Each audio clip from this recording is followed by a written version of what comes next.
सबसे पहले बात करते हैं भारत की, क्योंकि आज जो खबर आ रही है वो खबर राजस्थान से है। एक तस्वीर 1:30 बजे, एक घटनाक्रम 1:30 बजे जो हुआ उसने पूरे देश को झकझोर के रख दिया है। कैसे घर में घुसे 3 लोगों ने गोलियां चलाई।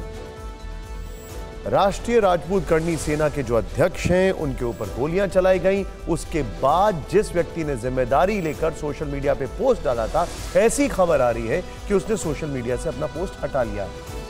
क्या कहानी, बैक स्टोरी क्या है, वजह क्या है, हमला क्यों किया गया, कौन था इसके पीछे, सीसीटीवी फुटेज क्या कह रहे हैं, ये सारी डिटेल हमारे पास है। राजस्थान की बड़ी खबर, इसमें कोई और एंगल भी है, वो भी हम आपको बताएंगे। शुरुआत इसी खबर से। राष्ट्रीय राजपूत करणी सेना अध्यक्ष सुखदेव सिंह गोगामणि की हत्या पर राजस्थान में हंगामा। लॉरेंस बिश्नोई गैंग से जुड़े रोहित गोदारा ने ली जिम्मेदारी। डीजीपी ने कहा कातिलों को जल्द गिरफ्तार करेंगे। बंगाल की खाड़ी से उठे मिचोंग तूफान से भारी नुकसान। आंध्र प्रदेश और तमिलनाडु के कई इलाकों में भरा पानी। 100 किलोमीटर प्रति घंटे की रफ्तार से चली हवा। और रेवंत रेड्डी होंगे तेलंगाना के नए मुख्यमंत्री। कांग्रेस ने रेवंत रेड्डी के नाम का ऐलान कर दिया है। 7 दिसंबर को मुख्यमंत्री पद की शपथ लेंगे। पीएम मोदी और बीजेपी अध्यक्ष जेपी नड्डा के बीच बैठक। प्रधानमंत्री आवास पर दोनों के बीच बैठक है। 3 राज्यों के सीएम उम्मीदवारों के नाम पर चर्चा हो सकती है। बड़ी खबर, नतीजों के बाद इंडिया अलायंस में घमासान। अखिलेश यादव ने कहा एमपी में अगर गठबंधन होता तो परिवर्तन होता। देश, पूरा देश एक है, कोई उत्तर कोई दक्षिण नहीं, अखिलेश ने कहा। बड़ी खबर, डीएमके सांसद सेंथिल कुमार का लोकसभा में विवादित बयान। बीजेपी की जीत को लेकर दिया विवादित बयान। कांग्रेस के कड़े रुख के बाद सेंथिल कुमार ने मांगी माफी। और आरजेडी नेता शिवानंद तिवारी को बड़ा झटका। मानहानि के केस में 1 साल की सजा के साथ 10,000 का जुर्माना। 2018 के मामले में एमपी-एमएलए कोर्ट का फैसला। बड़ी खबर, जम्मू कश्मीर में 8 लोकेशन पर एनआईए की छापेमारी। टेरर फंडिंग मामले में एजेंसी का एक्शन। छापेमारी के दौरान कई डिजिटल डिवाइस जब्त किए गए। और जम्मू कश्मीर के गांदरबल में 4 पर्यटकों की मौत, 2 घायल। जोजिला दर्रे के पास फिसलकर गहरी खाई में गिरा वाहन। केरल से कश्मीर घूमने गए थे 4 पर्यटक। इन सभी खबरों के बाद अब आपको बताते हैं कि आज कर्टन रेजर में क्या है। वो खबरें जो सुर्खियां बनी हैं, वो खबरें जो आपके लिए देखना जरूरी है। पहली खबर निश्चित तौर पे वही खबर है जिसने पूरे देश को झकझोर के रख दिया है। जयपुर में राष्ट्रीय राजपूत करणी सेना अध्यक्ष की घर में घुसकर हत्या की गई। क्या हत्यारों का कनेक्शन लॉरेंस बिश्नोई गैंग से? बड़ा खुलासा होगा। क्यों हत्या की गई, इसके पीछे की बैक स्टोरी क्या है। दूसरी खबर, गाजा युद्ध में आज दिन भर 5000 की चर्चा क्यों हो रही है।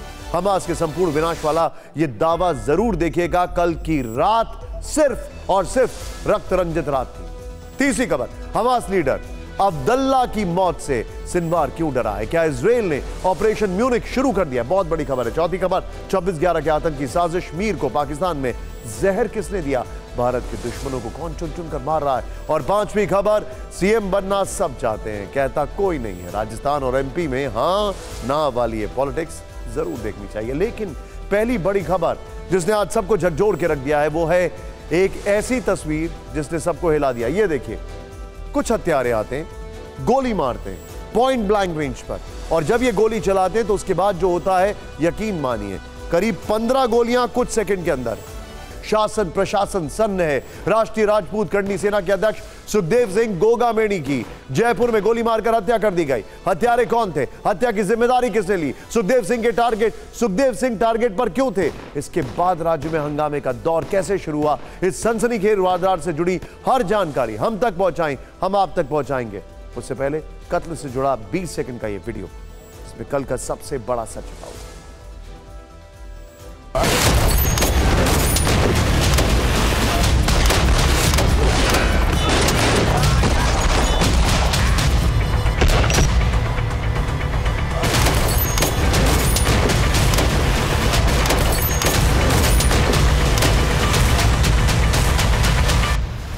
20 सेकंड के इस वीडियो ने पूरे राजस्थान में सनसनी मचा दी। निर्मम हत्या उस शख्स की हुई जिसके नाम मात्र से राजस्थान की सियासत गरमा जाती है, जिसकी एक अपील से उनके हजारों समर्थक सड़कों पर उतर आते हैं, जिसकी एक आवाज से राज्य में चक्का जाम हो जाता है। नाम है सुखदेव सिंह गोगामणि, राष्ट्रीय राजपूत करणी सेना के अध्यक्ष, जिनकी जयपुर में उनके ही घर पर आए बदमाशों ने सनसनीखेज हत्या कर दी।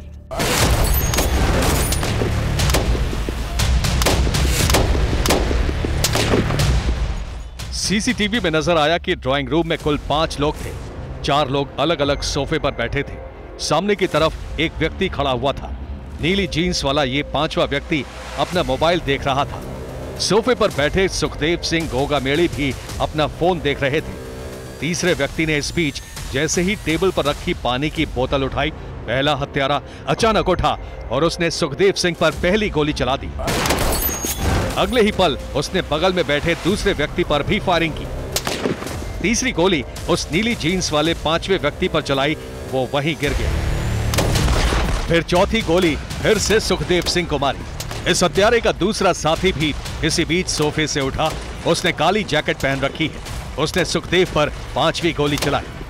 फिर दोनों हत्यारे एक साथ सुखदेव पर फायरिंग करने लगे। सफेद हाफ जैकेट और लाल शर्ट पहने तीसरा व्यक्ति जान बचाने के लिए बाहर भागने लगा तो पहले वाले हत्यारे ने उसे फिर से गोली मारी।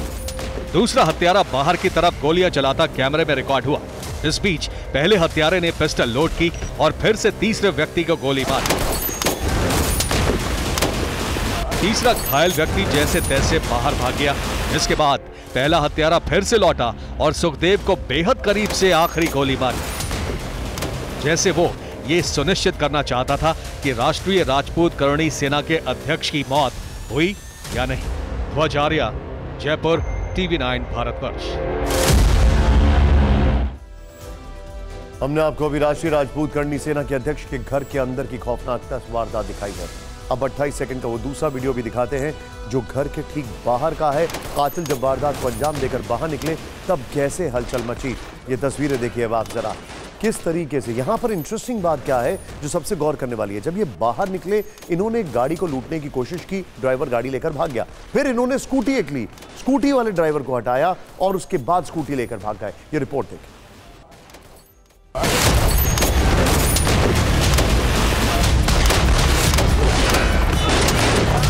जयपुर में राष्ट्रीय राजपूत करणी सेना के अध्यक्ष सुखदेव सिंह गोगामेड़ी की घर में हत्या से जुड़ा 28 सेकंड का ये दूसरा सीसीटीवी वीडियो है। गोली लगने के बाद घर के बाहर की हलचल कैमरे में रिकॉर्ड हुई। उनके कई गार्ड और समर्थकों के बीच अफरा तफरी दिखी। कोई बंदूक लोड करता दिखा तो कोई डरा सहमा दिखा। अंदर गोलियां चलने की आवाज सुनते ही बाहर मौजूद 4 लोग वहां से फौरन भागते दिखे। गार्ड भी छिप गए। फिर एक जोर का धमाका जैसा कुछ हुआ, धुआं फैल गया। उसके बाद दोनों हत्यारे ड्राइंग रूम से बाहर निकले और एक गार्ड पर गोली भी चलाई। इसके बाद वहां से फरार हो गए। पहले और दूसरे सीसीटीवी वीडियो से पता चला है कि यहां कुल 15 राउंड गोलियां चलाई गई। 2 बदमाशों ने 15 राउंड फायरिंग करके सुखदेव सिंह गोगामेड़ी समेत 2 लोगों की हत्या कर दी।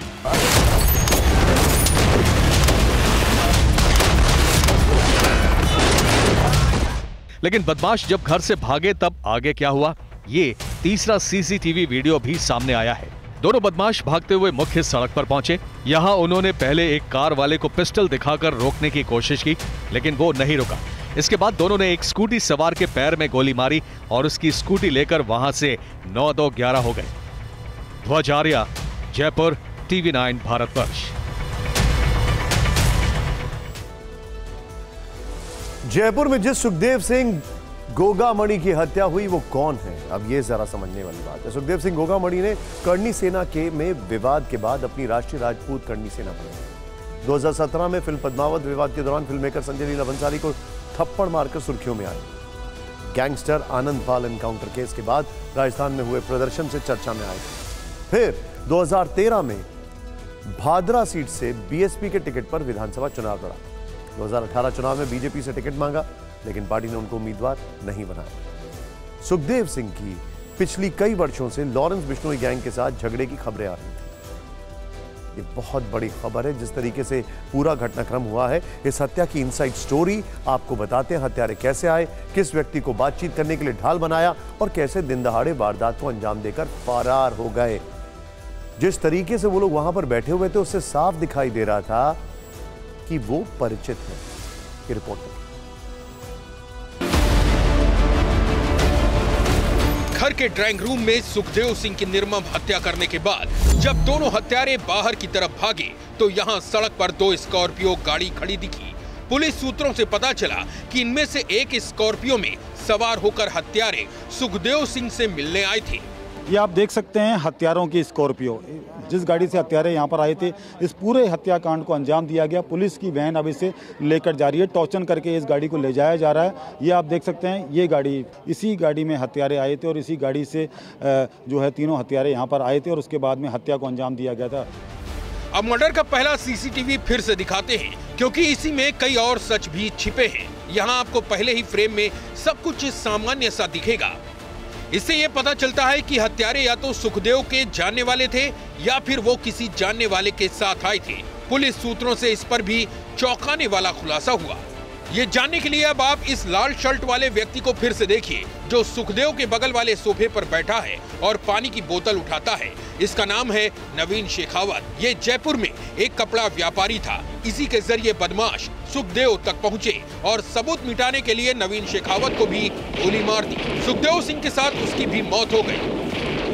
ये उनका घर है और आप देख सकते हैं पुलिस की जो टीमें हैं, एफएसएल की जो टीमें हैं, ये जो इक्विपमेंट आप देख रहे हैं, सामने जो दिखाई दे रहे हैं मोबाइल ट्रैकर मशीन है, एफएसएल की टीम यहाँ पर मौके पर पहुंची है।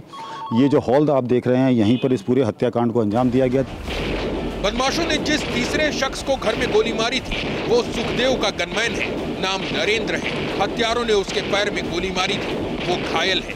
सुखदेव सिंह जी से उनका जो पीएस जो सिक्योरिटी है वो जाके पूछ लिया, तो उनका अनुमति मिलने के बाद तीनों लोग अंदर गया। वहाँ करीबन 10-1 मिनट उनके साथ बातचीत किया। 10-1 मिनट के बाद उनके ऊपर पुलिस इस हत्याकांड के बाद से हाई अलर्ट पर है। दोनों हत्यारों की तलाश की जा रही है। राज्यपाल ने डीजीपी को राजभवन बुलाकर जानकारी ली, कड़ी और प्रभावी कार्रवाई के निर्देश दिए। लेकिन गोगा मेड़ी के कत्ल के बाद से राजपूत समाज में आक्रोश है। उनके समर्थकों ने जयपुर के मेट्रो मास अस्पताल के बाहर हंगामा किया। सीकर में भी राजपूत समाज के लोग सड़कों पर उतरे, उग्र प्रदर्शन किया, शासन प्रशासन के खिलाफ नारेबाजी की। आरोपियों की जल्द गिरफ्तारी न होने पर राजस्थान बंद की चेतावनी दी।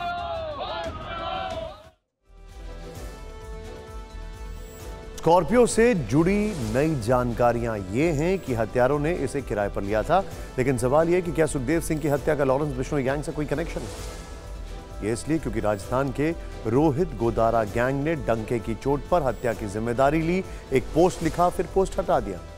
रोहित गोदारा गैंगस्टर लॉरेंस बिश्नोई का सबसे खास गुर्गा है। दोपहर में राष्ट्रीय राजपूत करणी सेना के अध्यक्ष सुखदेव सिंह गोगा मेड़ी के कत्ल के बाद जरायम के दुनिया का एक चेहरा अचानक सुर्खियों में आ गया। ये नाम राजस्थान के कुख्यात गैंगस्टर रोहित गोदारा का है, जिसने कहा है कि उसके इशारे पर गोगा मेड़ी का काम तमाम हुआ है। जयपुर को हिलाकर रख देने वाले इस मर्डर पर रोहित गोदारा ने सोशल मीडिया पर तुरंत एक पोस्ट लिखी। राम राम सभी भाइयों को, मैं रोहित गोदारा, कपूरी सर, गोल्डी बराड़। भाइयों, आज जो सुखदेव गोगा मेड़ी की हत्या हुई है, इसकी संपूर्ण जिम्मेदारी हम लेते हैं। यह हत्या हमने करवाई है। भाइयों, मैं आपको बताना चाहता हूं कि यह हमारे दुश्मनों से मिलकर उनका सहयोग कर रहा था, उनको पूर्ण रूप से मजबूत करने का काम करता था। और रही बात हमारे दुश्मनों की, तो वो अपने घर की चौखट पर अपनी अर्थी तैयार रखें। जल्दी उनसे भी मुलाकात होगी। रोहित गोदारा की ये पोस्ट राजस्थान पुलिस को ललकार है। वो खुली चुनौती दे रहा है कि अपने दुश्मनों का खात्मा इसी अंदाज में करेगा। रोहित गोदारा की पोस्ट को अगर आप गौर से देखें तो नीचे हैशटैग में उसने अंडरवर्ल्ड के कई डॉन के नाम लिखे हैं। इनमें सबसे बड़ा नाम है लॉरेंस बिश्नोई। इसके बाद काला जठेड़ी, काला राणा, गोगी मान का जिक्र है। इन कुख्यात चेहरों के बारे में आपने पहले भी सुना होगा, लेकिन ये रोहित गोदारा कौन है? कुख्यात रोहित गोदारा लॉरेंस बिश्नोई गैंग से जुड़ा हुआ है, जिसने 2010 में अपराध की दुनिया में कदम रखा। आरोप है कि उसने कुछ महीने पहले दुबई के नंबर से गोगा मेड़ी को धमकी दी थी। गोदारा भारत से फरार है, जिसकी तलाश में एनआईए जुटी है। बीकानेर के हार्डकोर गैंगस्टर रोहित गोदारा पर 32 से ज्यादा केस दर्ज हैं। राजस्थान के कारोबारियों से 17 करोड़ से ज्यादा की रंगदारी रोहित गोदारा वसूल चुका है। पिछले साल सीकर में गैंगस्टर राजू ठेहट की हत्या की जिम्मेदारी भी गोदारा ने ली थी। सिद्धू मूसेवाला हत्याकांड में गोदारा का नाम आ चुका है। इंटरपोल से उसके खिलाफ रेड कॉर्नर नोटिस जारी है। ध्वजारिया, जयपुर, TV9 भारतवर्ष। सवाल यह भी है कि लॉरेंस बिश्नोई गैंग की सुखदेव सिंह गोगा मणि से दुश्मनी क्यों थी? हमारे संवाददाता जितेंद्र शर्मा ने एक एक्सक्लूसिव जानकारी दी है। लॉरेंस गैंग को शक था कि सुखदेव सिंह राजस्थान में बैठकर उसके दुश्मन और बम्बीहा के करीबियों की मदद कर रहा था। लॉरेंस गैंग को शक यह भी था कि जिन कारोबारियों को उगाही के लिए लॉरेंस गैंग फोन करता था, उन्हें भी सुखदेव सिंह प्रोटेक्शन दिलवा रहे थे। लॉरेंस गैंग से जुड़े जिस रोहित गोदारा ने हत्या की जिम्मेदारी ली थी, पोस्ट लिखा फिर हटा दिया, उसकी लोकेशन अमेरिका बताई जा रही। फिलहाल राजस्थान पुलिस तमाम एंगल से तफ्तीश कर रही है। रंजिश से लेकर जबरन उगाही तक के एंगल पर जांच की जा रही है। शूटर्स के प्रोफाइल को भी खंगाला जा रहा है। अब से थोड़ी देर पहले राजस्थान डीजीपी ने इस घटना पर बयान दिया। उन्होंने क्या कहा, यह भी देखिए। संभावित जो ठिकाने हैं बदमाशों के, वहां दबिश दी जा रही है। पड़ोसी जिलों में और बीकानेर संभाग में भी इस संभावित जो बदमाशों के कॉन्टैक्ट्स हैं उन पे भी दबिश दी जा रही है। और हरियाणा डीजी साहब से भी हमने बातचीत कर उनका भी सहयोग मांगा है। रोहित गोदारा गैंग ने जिम्मेदारी ली है। ये अरेस्ट हम जल्दी से जल्दी सुनिश्चित करेंगे। पुलिस की सबसे बड़ी चुनौती है इस हत्या में टाइमिंग को डिकोड करना। अभी यह हत्या क्यों की गई, अभी यह अटैक क्यों प्लान किया गया, इस सब के पीछे का क्या कनेक्शन है, यह पुलिस की एक बहुत बड़ी चुनौती है। राजस्थान में यह हत्या ऐसे वक्त में हुई है जब नई सरकार का शपथ ग्रहण होना है। सुखदेव सिंह राजस्थान में कितना रुतबा रखते थे, इसका अंदाजा आप इस बात से लगा सकते हैं कि इस वारदात के बाद जयपुर से दिल्ली तक हर तरफ एक अजीब सा हंगामा दिखाई दे रहा है। वसुंधरा राजे ने लिखा है, यह प्रदेश की लचर कानून व्यवस्था का जीता जागता उदाहरण है। गजेंद्र सिंह शेखावत, सरकार के शपथ लेते ही राज्य को अपराध मुक्त करना हमारी प्राथमिकता है, यह उन्होंने कहा है। शिवराज सिंह चौहान, ऐसे अराजक तत्व किसी भी कीमत पर बचने नहीं चाहिए। राजवर्धन राठौर, आरोपियों की जल्द गिरफ्तारी के लिए प्रतिबद्ध हैं। अब राज्यपाल, अपराधी कोई भी हो उसके खिलाफ कड़ी कार्रवाई की जाएगी। इस मामले में राज्यपाल कलराज मिश्र ने राजस्थान के डीजीपी उमेश मिश्र को तलब भी किया है। डीजीपी ने बताया कि पूरे प्रदेश में पुलिस को अलर्ट कर दिया गया। अशोक गहलोत ने सुखदेव सिंह की हत्या पर दुख जताया। वहीं कांग्रेस के पूर्व विधायक और लाल डायरी से सुर्खियों में आए राजेंद्र गुणा ने राजस्थान सरकार और पुलिस प्रशासन को चेतावनी दी है कि इस घटना पर त्वरित कार्रवाई करें, अन्यथा प्रतिकूल परिणामों के लिए सरकार और प्रशासन स्वयं जिम्मेदार। अब इस सब खबरों से निकलते रुक करते उस खबर का जहां पर पूरी दुनिया की अभी नजर है। 60 दिन 5000 लड़ाके। आपको गाजा में आज के विध्वंस की तस्वीरें दिखाते हैं। दक्षिण गाजा में इजराइल ने बेहिसाब बमबारी की है। कल रात इतना बड़ा अटैक किया कि आप कल्पना नहीं कर सकते। बीते 60 दिन में के युद्ध की डिटेल भी हम आपको दिखाने जा रहे हैं। आईडीएफ ने दावा किया है कि उसने इन 60 दिनों में हमास के 5000 लड़ाके मार गिराए, लेकिन क्या इसके बावजूद हमास से जंग जीतने की राह आसान है? ये रिपोर्ट देखिए।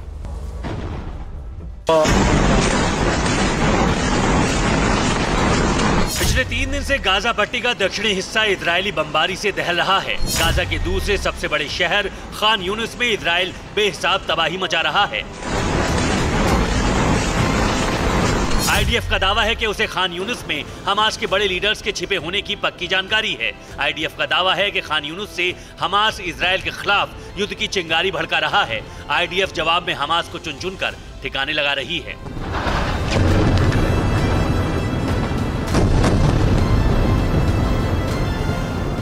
यहाँ हमलों की विध्वंसक तस्वीर की बात करें तो पिछले 72 घंटे में 871 स्ट्राइक की गई। पिछले एक हफ्ते में हमास के 400 टारगेट ध्वस्त किए गए। नॉर्थ के बाद आईडीएफ की ग्राउंड फोर्स साउथ की ओर बढ़ रही है। लोगों से खान यूनिस छोड़ने की अपील की जा रही है। उन्हें पश्चिम तट या राफा की तरफ जाने की सलाह दी गई है। कहा जा रहा है कि खान यूनिस में बड़े ग्राउंड अटैक का प्लान बनाया गया है। बाहरी खान यूनिस के पास आईडीएफ के टैंक तैयार हैं, इसलिए वायुसेना पहले से बमबारी करके ग्राउंड फोर्स के आने का रास्ता आसान बना रही है। हमास के टनल और कमांड सेंटर ध्वस्त कर रही है। आईडीएफ ने अब तक के ऑपरेशन की डिटेल जारी की है। आईडीएफ का दावा है कि उसने बीते 60 दिन के युद्ध में हमास के 5000 लड़ाके मार गिराए हैं। 60 दिन में गाजा में 15,200 लोगों की मौत हो चुकी है, लेकिन आईडीएफ का यह भी कहना है कि अभी ऑपरेशन लंबा चलेगा। 60 दिन में गाजा में 15,200 लोगों की मौत हो चुकी है। 60 दिन में गाजा में 73 इजरायली सैनिक भी मारे जा चुके हैं। लेकिन आईडीएफ का ये भी कहना है कि अभी ऑपरेशन लंबा चलेगा। इसके संकेत हमास और फिलिस्तीनी इस्लामिक जिहाद के काउंटर अटैक से भी मिल रहे हैं। कदम कदम पर उसके लड़ाके आईडीएफ के लिए चुनौती बन रही हैं। पीआईजे ने ऐसा ही एक आमने सामने की लड़ाई का वीडियो आज जारी किया है। बमबारी के बीच हमास भी इजराइल पर हमले कर रहा है। आज ही गाजा पट्टी से कई रॉकेट इजराइल की तरफ दागे गए। इजरायली डिफेंस सिस्टम ने रॉकेट अटैक को नाकाम किया। नेतन्याहू ने माना है कि 60 दिन पहले गाजा में हमास के 25,000 लड़ाके थे। हमास को जानने वाले विश्लेषक मानते हैं कि 60 दिन पहले 40,000 लड़ाकों के गाजा में होने का अनुमान था। अब ऐसे में अगर 5,000 लड़ाके 60 दिन में मारे गए हैं तो हजारों लड़ाके अभी भी जिंदा हैं और वो गाजा में ट्रैप लगाकर आईडीएफ के इंतजार में हैं। सीजफायर खत्म होने के बाद से ही गाजा में लड़ाई भीषण छिड़ी हुई। इजराइल की सेना ताबड़तोड़ बारूद बरसा रही। इस बीच हमास का नामो निशान मिटाने के लिए उसने अपनी एक और खूंखार ब्रिगेड को मैदान जंग में उतार दिया है। इजरायली डिफेंस फोर्सेस की स्पेशल यूनिट का नाम है काफिर ब्रिगेड, जो गाजा में हमास पर कहर बनकर टूट पड़ी है। चुन चुनकर हमास लड़ाकों को मारा जा रहा है।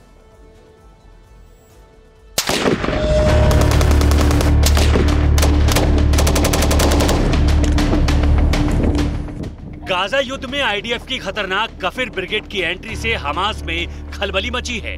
इजराइल की एक खूंखार ब्रिगेड 18 साल बाद जंग में उतरी है, जिसने वहां पहुंचते ही दुश्मन के खेमे में कोहराम मचा दिया।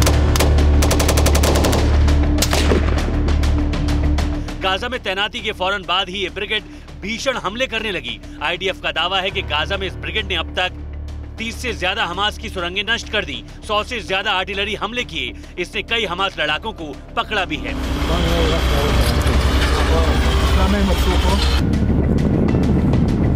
2005 में इजराइल ने काफिर ब्रिगेड बनाई, जिसे दुनिया की सबसे खूंखार स्पेशल फोर्स माना जाता है। जहां भी इसके जवान जाते हैं वहां दुश्मनों की जमीन उखाड़ कर रख देते हैं। इसलिए ये लॉयन क्लब ब्रिगेड के नाम से भी फेमस है। गाजा में काफिर ब्रिगेड की एंट्री को महाविनाश की घंटी माना जा रहा है। ऐसा क्यों है, इसके लिए हमें इसकी ताकत को समझना होगा। काफिर ब्रिगेड कॉम्बैट ऑपरेशन में सक्षम है, आतंकवाद के खिलाफ लड़ने में माहिर मानी जाती है। इसे वेस्ट बैंक और गाजा में लड़ाई की स्पेशल ट्रेनिंग दी गई है। साथ ही शहरी और पहाड़ी युद्ध में भी महारत हासिल है। यानी जंग के मैदान में मोर्चा चाहे कोई भी हो, इजराइल की काफिर ब्रिगेड के जवानों का हौसला तोड़ पाना मुश्किल ही नहीं, नामुमकिन है। इजराइल की स्ट्रैटेजी बहुत खतरनाक है। इजराइल अब हर जगह पर बम्बार्डमेंट कर रहा है। इजराइल ने यह सोचना लगभग बंद कर दिया है कि अब आगे क्या होगा। और सोचिए आप जरा, इस चैनल ने करीब करीब आपको 3 हफ्ते पहले खबर दिखाई थी कि गाजा की टनल्स के अंदर पानी भरा जाएगा। याद होगा आपको, 3 या 4 हफ्ते पहले। अब वॉल स्ट्रीट जर्नल ने वो खबर डाली। दक्षिणी गाजा विनाश का गढ़ बना हुआ है। इजरायली फोर्सेस दक्षिणी गाजा को उत्तरी गाजा की तरह समतल करने के इरादे से विध्वंसक प्रहार कर रहे हैं। दक्षिणी गाजा में खान यूनिस का इलाका ऐसा है जहां आईडीएफ के भीषण हमले जारी हैं। खान यूनिस में जमीन और आसमान दोनों से जबरदस्त स्ट्राइक हो रही है। इसी खान यूनिस के इलाके से इजराइल ने अपने ऑपरेशन म्यूनिक की शुरुआत कर दी है। दरअसल इजरायली खुफिया एजेंसी शिन बेट ने 7 अक्टूबर के हमास हमले की तुलना म्यूनिक की घटना से की थी और हमले के साजिशकर्ता सिनवार, हानिया, दाएफ समेत हमास के टॉप लीडर्स को चुन चुनकर मारने की बात कही थी। ऑपरेशन म्यूनिक क्या है, कैसे आईडीएफ ने मिशन म्यूनिक पर काम शुरू किया, हमास के किस सीनियर लीडर को मारने का दावा किया गया, ये रिपोर्ट।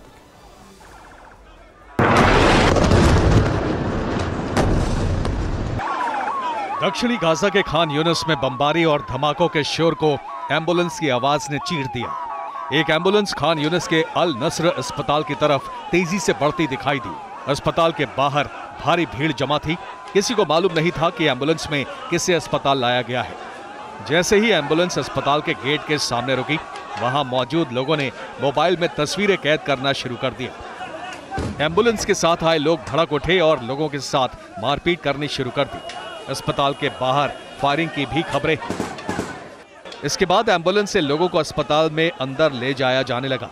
इस बीच कुछ लोग एक शख्स को ढके चेहरे के साथ लोगों की नजरों से छिपाते हुए अस्पताल में ले जाने लगे। इसी शख्स की पहचान हमास के सीनियर लीडर निजार अब्दुल्ला के तौर पर किए जाने का दावा है।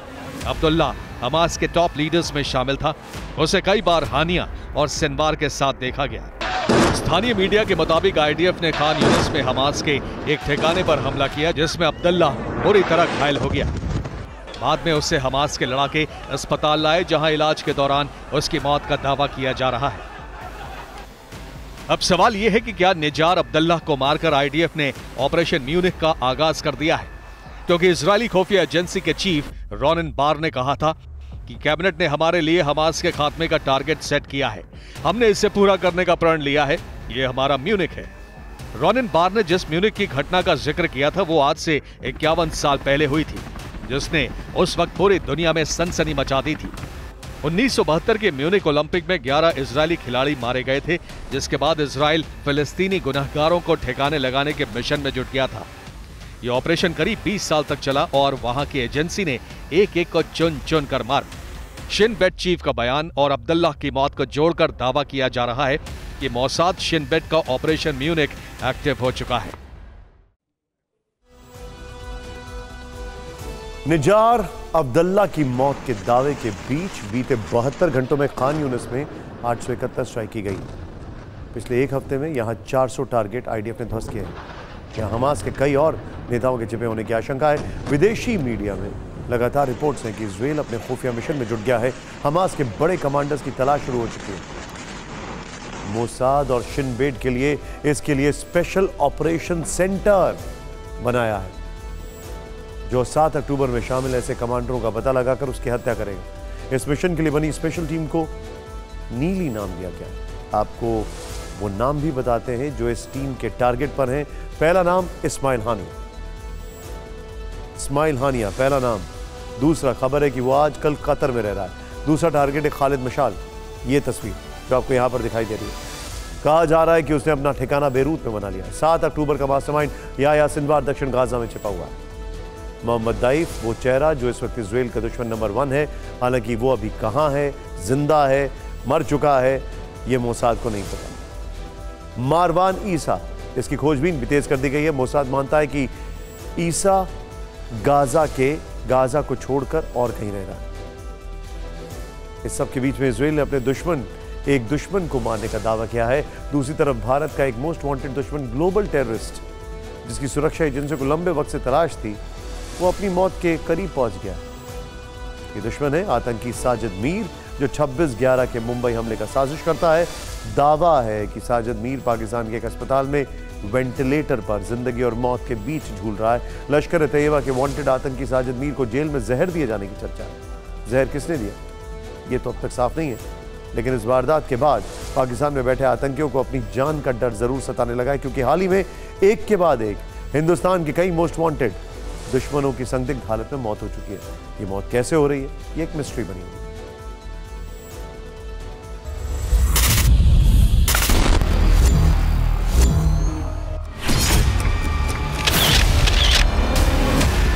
साजिद मीर जिंदा बचेगा या मारा जाएगा, ये तो वक्त बताएगा। लेकिन साजिद मीर को जेल में जहर किसने दिया? सुई इस सवाल के इर्द गिर्द घूम रही है। यही सवाल पाकिस्तान में बैठे दूसरे आतंकियों को डरा रहा है। साजिद मीर पाकिस्तान के डेरा गाजी खान की सेंट्रल जेल में कैद था। मीडिया रिपोर्ट्स के मुताबिक यहीं उसे जहर दिया गया। हालांकि पाकिस्तान के अफसरों ने इस बारे में कोई आधिकारिक पुष्टि नहीं की है। जेल में साजिद मीर की तबीयत बिगड़ी तो उसे एयरलिफ्ट कर CMH institute of medicine sciences Bahawalpur लाया गया, जहां वेंटिलेटर पर वो जिंदगी मौत के बीच जूझ रहा है।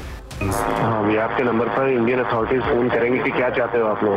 जी। साजिद मीर को साजिशन जहर दिए जाने की चर्चा है। उसे कुछ महीनों पहले ही लाहौर की सेंट्रल जेल से डेरा गाजी खान की सेंट्रल जेल में शिफ्ट किया गया था। पाकिस्तान की आतंकवाद निरोधी अदालत ने उसे टेरर फंडिंग के एक मामले में 8 साल की सजा सुनाई थी, जिसके बाद साजिद मीर को जेल भेज दिया गया था। साजिद मीर के साथ हुई वारदात से पाकिस्तान के आतंकी संगठन खौफ में है। आतंकी संगठनों के बीच दहशत है कि कैसे उसके कमांडर लगातार मारे जा रहे हैं। वैसे भारत के लिहाज से देखा जाए तो ये सुरक्षा एजेंसियों के लिए सुकून की खबर है क्योंकि जिस आतंकी ने कई बेगुनाहों को मौत के घाट उतारा हो, अब वो खुद मौत के दरवाजे पर खड़ा है। आतंकी साजिश मीर की मुंबई हमले में क्या भूमिका थी, ये अब हम आपको बताने वाले हैं। लेकिन यहां एक और खबर जो आपको बताना जरूरी वो ये है कि साजिद मीर को जहर दिए जाने के बीच पाकिस्तान में भारत के एक और दुश्मन खालिस्तानी आतंकी संगठन लखबीर सिंह रोडे की भी मौत हो गई। रोडे प्रतिबंधित संगठन खालिस्तान लिबरेशन फोर्स का चीफ था। दिल का दौरा पड़ने की वजह से उसकी मौत होने की बात सामने आई। अब वाकई रोडे को दिल ने धोखा दिया है या मौत की वजह कुछ और है, पाकिस्तान जैसे मुल्क में यह कहना बड़ा मुश्किल है। वैसे भारत सरकार ने लखबीर सिंह रोडे को उसकी राष्ट्र विरोधी गतिविधियों के लिए UAPA के तहत आतंकवादियों के रूप में लिस्ट किया था। रोडे जनरल सिंह भिंडरवाला का भतीजा था और कई सालों से पाकिस्तान में रह रहा था। आतंकी साजिद मीर की सांसों पर आज संकट है, लेकिन इस आतंकी ने कई बेगुनाहों को जान लिया। साजिद मीर हमले के वक्त पाकिस्तान से आतंकवादियों को निर्देश दे रहा था। 26/11/2022 में UN सिक्योरिटी काउंसिल बैठक में भारत ने साजिद मीर का ऑडियो प्ले किया था। साजिद के कहने पर ही दाऊद गिलानी नाम बदलकर डेविड हेडली बना। साजिद मीर के कहने पर ही हेडली ने मुंबई में ऑफिस खोला। साजिद मीर FBI की मोस्ट वांटेड लिस्ट में शामिल है। FBI ने साजिद के ऊपर 41 करोड़ से ज्यादा का इनाम रखा है। FBI के मुताबिक साजिद मीर ने मुंबई हमलों के बाद प्लास्टिक सर्जरी से अपना चेहरा बदल लिया था। 26/11 हमले में साजिद मीर की पूरी साजिश का ऑडियो और पाकिस्तान के आतंकी तंत्र की पूरी कुंडली जानने के लिए आपको TV9 भारतवर्ष के डिजिटल प्लेटफॉर्म न्यूज 9+ की डॉक्यूमेंट्री जरूर देखनी चाहिए।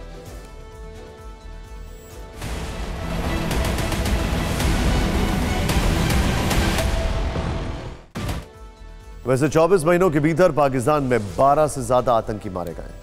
इसी साल 13 नवंबर को मसूद अजहर के करीबी आतंकी मौलाना रहीमुल्लाह तारिक की कराची में गोली मारकर हत्या कर दी। इससे पहले 5 नवंबर को सुजवान आर्मी कैंप हमले के मास्टरमाइंड आतंकी ख्वाजा शाहिद की LOC पर सिर कटी लाश मिली है। अक्टूबर के महीने में 2016 के पठानकोट हमले का मास्टरमाइंड आतंकी शाहिद लतीफ की सियालकोट में दिन दहाड़े गोली मारकर हत्या कर दी गई। साल 2022 में मार्च के महीने में कंधार हाईजैक का मोस्ट वांटेड आतंकी मिस्री जहूर इब्राहिम की कराची में हत्या हुई। फिक्र आपकी में अब बात उस खबर की जिसकी चर्चा आज पूरे दिन दिल्ली से लेकर भोपाल, जयपुर और रायपुर तक होती रही। राजस्थान, मध्य प्रदेश और छत्तीसगढ़ में बीजेपी की प्रचंड जीत के 2 दिन बाद सबसे बड़ा सवाल यह है, इन 3 राज्यों में मुख्यमंत्री कौन होगा। मुख्यमंत्री के नामों को लेकर तीनों राज्यों में बीजेपी के अंदर जबरदस्त हलचल है। मुख्यमंत्री के दावेदार अपने अपने तरीके से पोजिशनिंग करने में लगे। बीजेपी के पर्यवेक्षक भोपाल जाने पाए। जयपुर में शनिवार को बीजेपी विधायकों की बैठक बुलाई गई। घमासान कांग्रेस में भी मचा हुआ है। चुनावी हार के बाद राज्यों की लीडरशिप सवालों के घेरे में। पूछा जा रहा है कि तीनों राज्यों में कांग्रेस इतनी बुरी हालत कैसे में पहुंच गई। इस सवाल का जवाब तलाशने के लिए कांग्रेस में बैठकें हो रही हैं।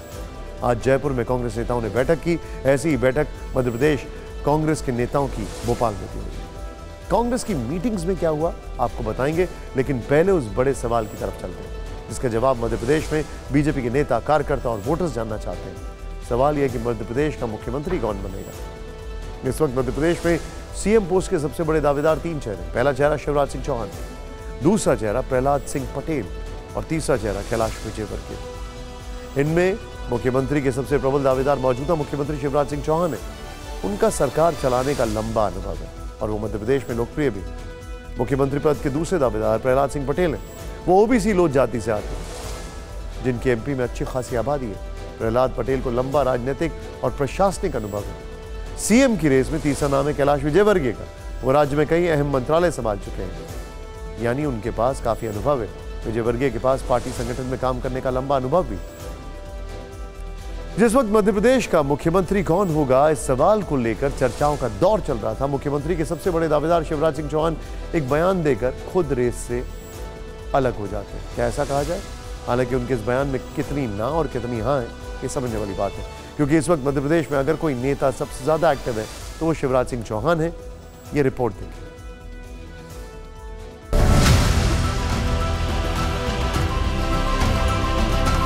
मध्य प्रदेश के मुख्यमंत्री की रेस में नजर आ रहे इन नेताओं में से किसका मुंह मीठा होगा और किसका स्वाद बिगड़ेगा, ये 1-2 दिन में तय हो जाएगा।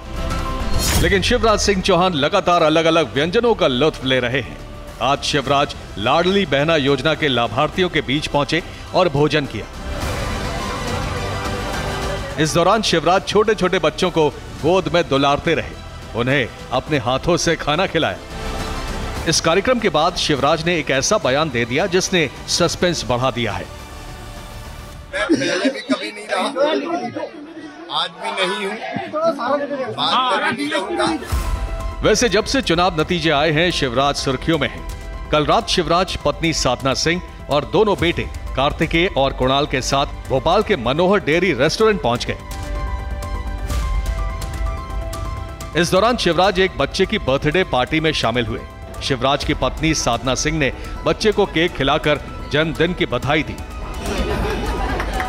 बहुत सारी बधाइयाँ। हम लोग भी इतने खुश हुए कि इतने अच्छे परचम लहराया आप लोगों ने, और 5 साल के लिए अपना एमपी बहुत बहुत बधाई। अपन सब मिलके ही रहे। बिल्कुल बहुत अच्छा लगा सबके बीच में, अपने लोग, अपनी जनता, अपना परिवार, हम सब एक परिवार हैं।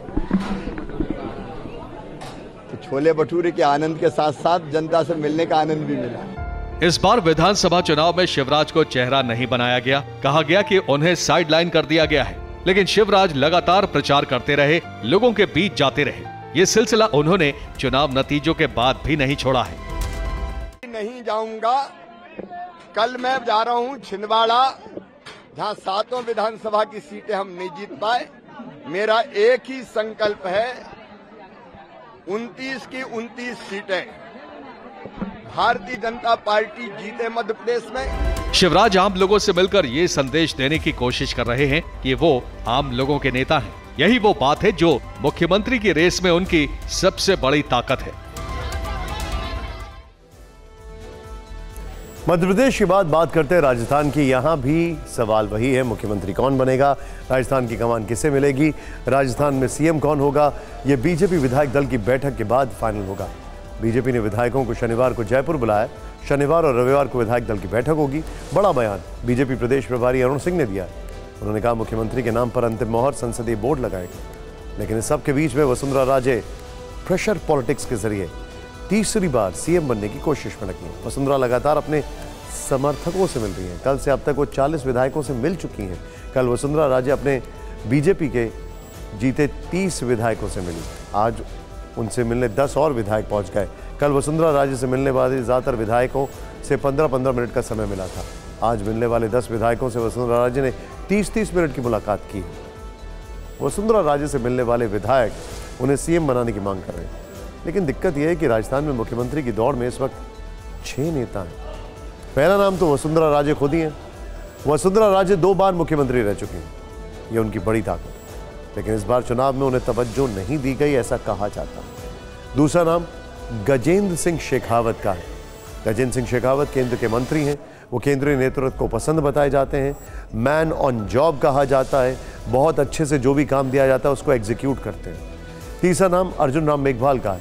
मेघवाल दलित वर्ग से आते हैं। वो पूर्व IAS हैं, केंद्र में मंत्री हैं, यानी उनके पास काम करने का अच्छा अनुभव है, पॉलिटिक्स और एडमिनिस्ट्रेशन दोनों का। एक और नाम है दिया कुमारी का। दिया कुमारी राजघराने से आती है। हालांकि उनके पास प्रशासनिक अनुभव नहीं है, लेकिन काफ़ी पॉपुलर है वो। राजस्थान में सीएम की रेस में एक और नाम बहुत बड़ा है, वो है महंत बालकनाथ का। नाथ संप्रदाय से जुड़े हुए हैं और OBC यादव जाति से आते हैं। एक और बड़ा नाम है अश्विनी वैष्णव का, जो पूर्व IAS और मोदी सरकार में रेल और IT जैसे बड़े मंत्रालयों के मंत्री हैं और कहा जाता है कि ट्रबल शूटिंग का सबसे अच्छा काम करते हैं। जहां दिक्कत होती है वहां इनको फिट किया जाता है, एग्जीक्यूट चीजें हो जाती हैं। राजस्थान और मध्य प्रदेश के बाद बात छत्तीसगढ़ की करते हैं। छत्तीसगढ़ में मुख्यमंत्री की रेस में 4 नेता बने हुए हैं। पहला नाम विष्णुदेव साय का है। विष्णुदेव साफ छवि वाले बड़े आदिवासी नेता हैं। वो केंद्र में मंत्री रह चुके हैं। छत्तीसगढ़ के सीएम की रेस में दूसरा नाम है रेणुका सिंह का। वो महिला हैं, आदिवासी हैं। सबसे बड़ी बात, वो मोदी सरकार में अनुसूचित जनजाति राज्य मंत्री। तीसरा नाम है अरुण साव का। अरुण साव छत्तीसगढ़ बीजेपी के अध्यक्ष हैं। वो साव OBC समाज से आते हैं। चौथा नाम OP चौधरी का है। OP चौधरी पूर्व IAS है, युवाओं के बीच लोकप्रिय हैं। नक्सल उन्मूलन में इन्होंने प्रमुख भूमिका निभाई। 5 राज्यों में हुए चुनाव में कांग्रेस सिर्फ तेलंगाना जीती। तेलंगाना में कांग्रेस की जीत के हीरो प्रदेश अध्यक्ष रेवंत रेड्डी रहे। इसीलिए आज दिल्ली में सीनियर नेताओं की बैठक के बाद उनके नाम का ऐलान कर दिया गया। इस बैठक में कांग्रेस अध्यक्ष मल्लिकार्जुन खड़गे और राहुल गांधी मौजूद रहे। बैठक के बाद महासचिव केसी वेणुगोपाल ने कहा, रेवंत रेड्डी तेलंगाना के अगले मुख्यमंत्री होंगे। मल्लू भट्टी विक्रमार्क डिप्टी सीएम होंगे। शपथ ग्रहण 7 दिसंबर को सुबह 11 बजे होगा। जिस वक्त बीजेपी राजस्थान और मध्य प्रदेश में नए सीएम के नाम पर चर्चा कर रही थी, कांग्रेस कहने में हार क्यों हुई, इसे लेकर सवाल जवाब हो रहे हैं। जयपुर में आज कांग्रेस विधायक दल की बैठक हुई। बैठक में नेता विपक्ष पर फैसला आलाकमान पर छोड़ने का प्रस्ताव पास किया गया। मीटिंग में पूर्व मुख्यमंत्री अशोक गहलोत, प्रदेश अध्यक्ष गोविंद सिंह डोटासरा और सचिन पायलट सहित कई सीनियर नेता मौजूद रहे। मध्य प्रदेश में हार के बाद कांग्रेस की एक बैठक भोपाल में भी हुई। इस बैठक में हार पर मंथन हुआ। कमलनाथ और दिग्विजय सिंह की मौजूदगी में विधायकों और चुनाव मैदान में उतरे नेताओं ने जमकर गुस्सा उतारा। मीटिंग में ईवीएम का मुद्दा भी उठा। दिग्विजय सिंह सहित कई नेताओं ने हार के बाद ईवीएम पर सवाल खड़े कर दिए। मुझे अभी कुछ विधायक मिले सुबह, कहते मेरे अपने गांव में मुझे 50 वोट मिले। ये कैसे हो सकता है? कहते मेरे अपने गांव में और घर से मैंने देखा। एग्जिट पोल तो माहौल बनाने के लिए किया था जी, जिसको परिणाम पहले से पता था जी, उसने एग्जिट पोल का बनाया हुआ जी।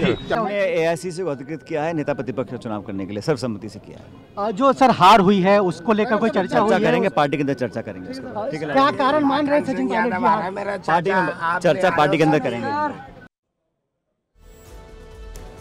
अगर हार के पीछे ईवीएम को दोष दिया जाए तो फिर तेलंगाना में क्या हुआ था, जिसको कहते हैं ना थिंकिंग बिहाइंड द फेलियर। जब तक वो नहीं पता लगेगी तब तक आगे कैसे बढ़ेंगे। अगली खबर नतीजों के साइड इफेक्ट से जुड़ी हुई है। मध्य प्रदेश, छत्तीसगढ़ और राजस्थान के नतीजों का सीधा असर विपक्षी दलों के इंडिया गठबंधन पर पड़ा है। कल तक गठबंधन के कई घटक दल जो अकेले चुनाव लड़ने को लेकर कांग्रेस की आलोचना कर रहे थे, ये जताने और बताने की भी कोशिश कर रहे थे कि ये इंडिया गठबंधन की नहीं बल्कि कांग्रेस की हार है। आज वही नेता इंडिया गठबंधन की मीटिंग में आने को लेकर टाल मटोल करते दिखे। ऐसे में कल होने वाली इंडिया गठबंधन की बैठक टल गई है। गठबंधन के कई नेताओं ने इस मीटिंग में आने से असमर्थता जताई है। तमिलनाडु के मुख्यमंत्री स्टैलिन ने तूफान की वजह से खुद को व्यस्त बताया। पश्चिम बंगाल की मुख्यमंत्री ममता बनर्जी ने घर में शादी की बात कही। बिहार के मुख्यमंत्री नीतीश कुमार ने न आने की वजह उनकी खराब सेहत बताई। झारखंड के मुख्यमंत्री हेमंत सोरेन ने कहा कि हम भी व्यस्त हैं, किसी प्रतिनिधि को भेजेंगे। इसके साथ ही समाजवादी पार्टी प्रमुख अखिलेश यादव ने भी बैठक में हिस्सा लेने से इनकार कर दिया। अगर कुल मिलाकर कहें तो इंडिया गठबंधन के अगले कदम से पहले ही गठबंधन के वजूद को लेकर सवाल उठने लगे हैं। कहा यह भी जा रहा है कि यह गठबंधन केवल संसद में विपक्षी दलों की एकजुट रणनीति बनाने तक सीमित है। नतीजे से साबित हो चुका है कि इनके बीच कोई आपसी तालमेल नहीं। आइए अब इसके बाद देखते हैं टॉप 9 में आज की बड़ी खबरें क्या हैं। देश की खबरें। दिल्ली में प्रधानमंत्री मोदी और केन्या के राष्ट्रपति विलियम रूटो की मुलाकात हुई। भारत केन्या को 2000 करोड़ रुपए की आर्थिक मदद करेगा। हिंद प्रशांत क्षेत्र में समुद्री लुटेरों से भी मिलकर लड़ेंगे दोनों देश। लोकसभा में टीएमसी सांसद सागत रॉय की टिप्पणी पर जमकर बरसे अमित शाह। बोले एक देश में 2 प्रधानमंत्री, 2 संविधान और 2 ध्वज कैसे हो सकते हैं।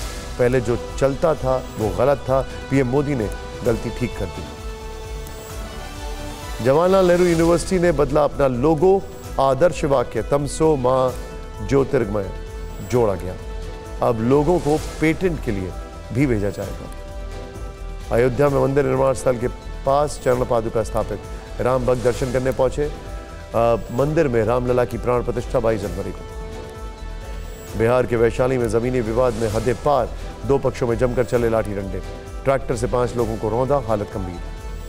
हरियाणा के नारनौल में लॉरेंस गैंग के गुर्गों पर ईडी की छापेमारी। गैंगस्टर चीकू के साथियों के घर पहुंची टीमें।